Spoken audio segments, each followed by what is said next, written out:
Nakakaramdam na naman tayo ng gutom. Bango na. Ayan. Masakit ang likod. Kakahiga.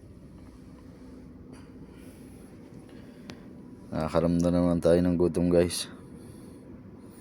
Malapit na naman ang ating kalan. Ayan, pupuntahan natin yung ating kasama.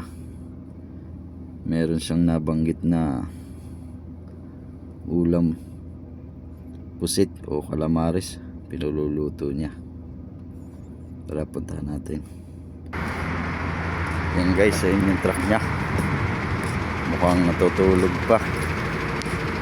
Tulog pa. Tapakin natin.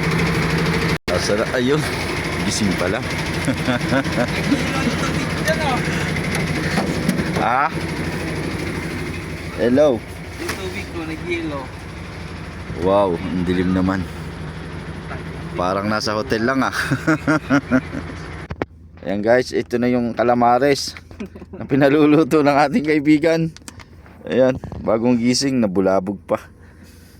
Okay, lutuin na natin.